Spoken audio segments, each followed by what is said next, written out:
Saludos mi gente de Boxeo LB. Esta tarde tenemos un invitado especial, nada menos que Mr. Pound for Pound en persona, Richard Barrientes. Boxeo LB, this afternoon we have a special guest, Pound for Pound himself, Richard Barrientes. Richard, thank you for having us. Thank you for having me. Richard, a couple of questions for you. What made you come into boxing? Growing up, being Mexican, Chicano, Mexican-American, boxing was a big part of, every day. We're Mexican fan, like who that's Mexican doesn't like boxing, So I was always a big fan of boxing, My dad did martial arts, my uncles were actually coaches in boxing.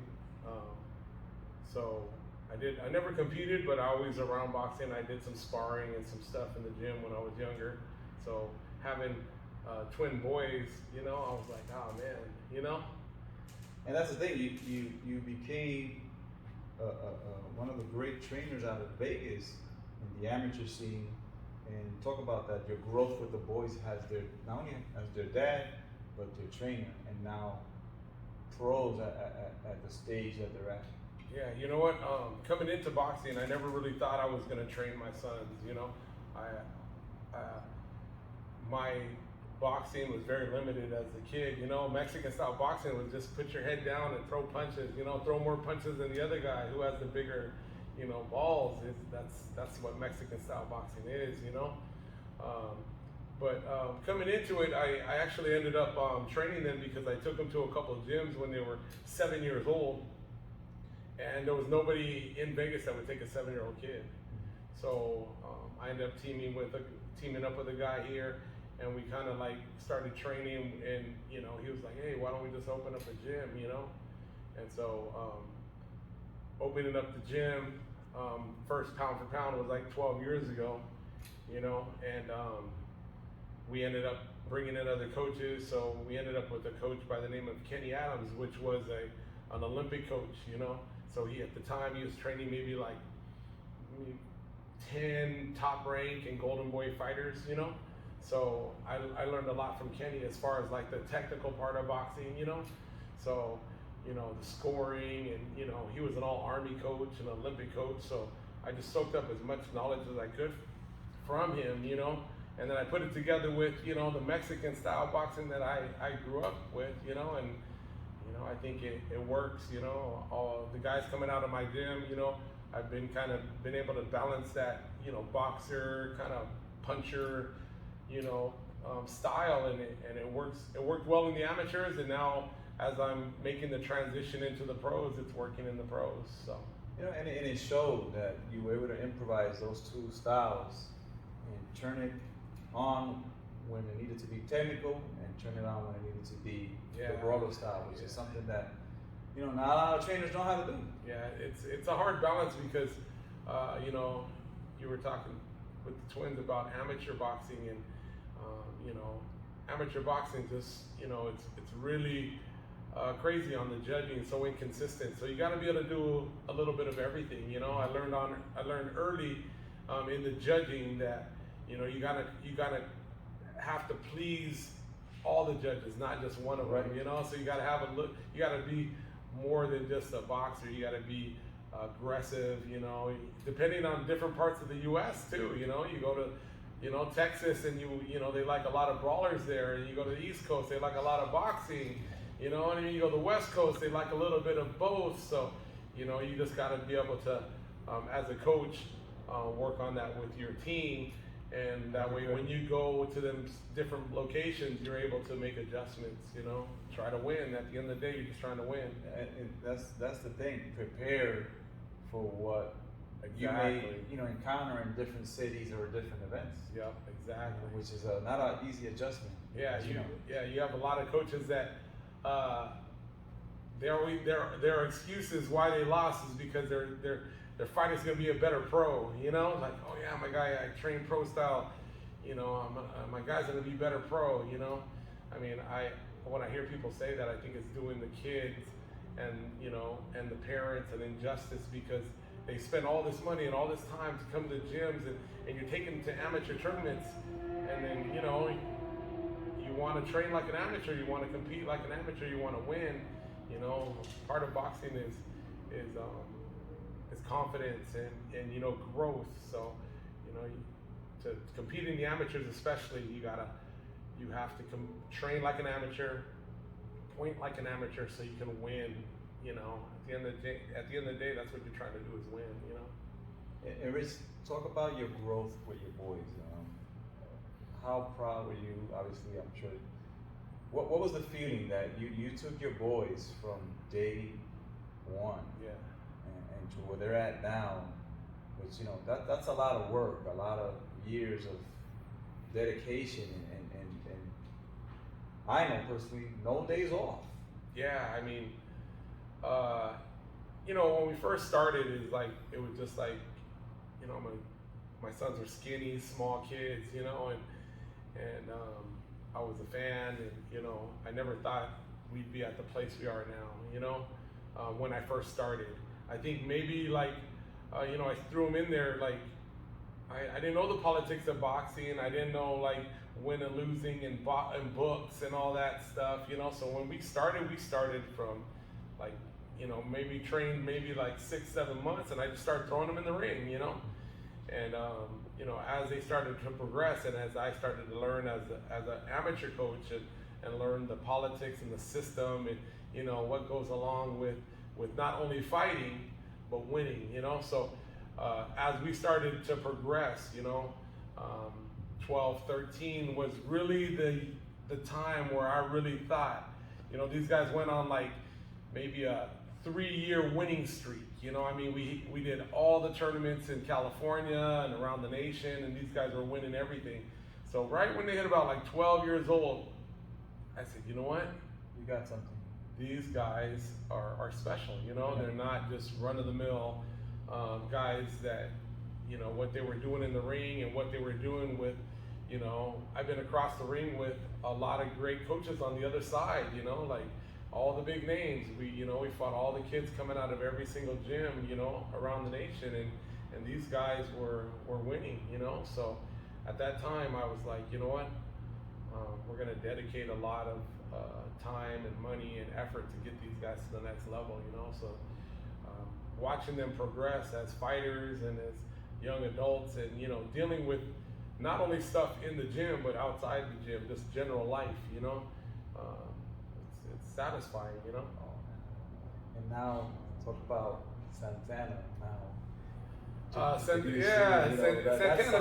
Santana's different, man. He's a different animal because, you know, he growing up in the gym, and I mean, I got pictures of him when he was 2 years old telling the boys to jab, you know, and when he could talk and walk, and, you know, he could just barely get around, he was hitting bags, you know. So I think he has a lot of knowledge in his head just from being in here and soaking it all up that he doesn't even know he has, you know.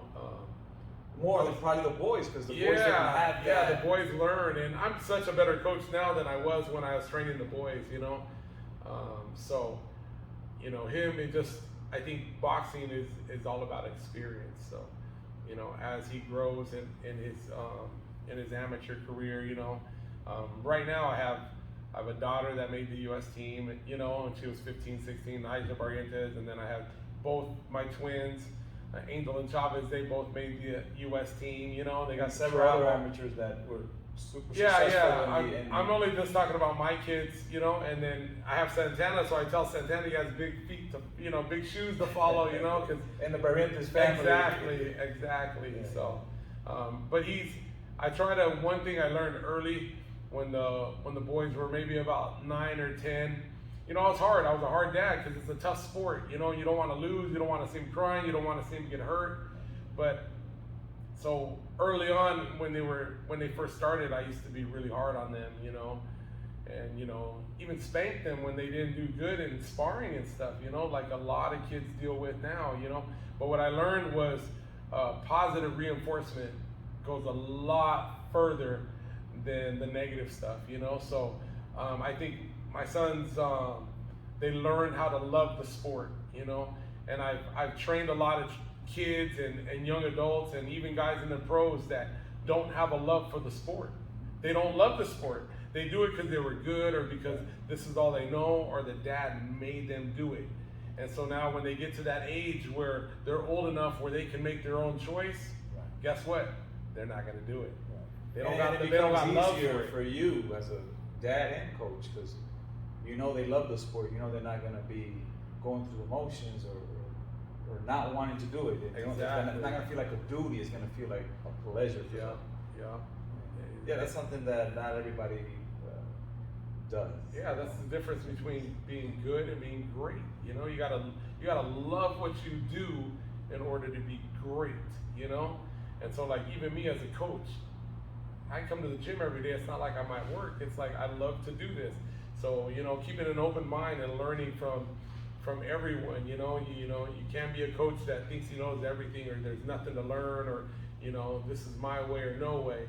You always got to grow, and you always have to take pieces and material and things that you see and knowledge from other people in order for you to grow as a coach. That way your fighters grow, So I think that's just part of being successful, And talk about that, Rich, from now an amateur coach and trainer, now a professional coach and trainer. And you don't just have your boys, you have other professionals who are starting to rise. Talk about what's the difference for you now as a professional coach and trainer in boxing. Making the transition into the pros was probably a little bit more difficult for me, because my style was really amateur. I had a lot of ranked kids come out of my gym, and I did really, really well in the amateurs. So like if you were moving to Vegas or you were looking for an amateur gym and you called anywhere in town, my name would probably come out of their mouth, like, as I'm a good amateur coach. And I used to tell people back then, this is 5 years ago, and I said, I'm an amateur coach, and what I do is fine in the amateurs. And I said, but I always knew that I was going to make the transition into the pros, So I used to tell people like, that's great. He goes, but in about 5 years, which is right about now, I said, not all my amateurs are going to be pros, the loyal ones, and I said, pretty soon, I'm not only going to be a good amateur coach, I'm going to be a good pro coach, as these guys grow and go into the pros. And that's where I'm at now with all these young pros, you know what I mean? And even then, it's like, you go to the pros and now it's a whole other game as far as like the business side of it. Right. The business side is the crazy part, not even just the training. Yeah, because the training, you have the ability to change that. Yes. On your terms. Now the business side, that's the whole where it gets tricky. Yeah. Right. Rich, was there ever a goal for you to become a professional trainer?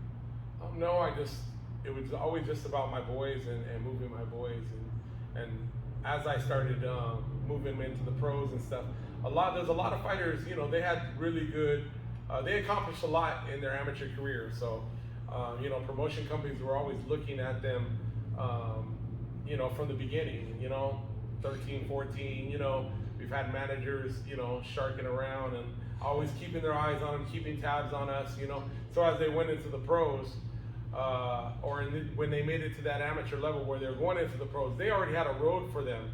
We ended up with Bob Santos and Al Heyman to help them with their careers, But the other people in my gym, I got other kids that didn't, and I call them kids, because I'm, right, you still, I'm older. They're 18, 19. They're grown now, but they're still kids. Exactly.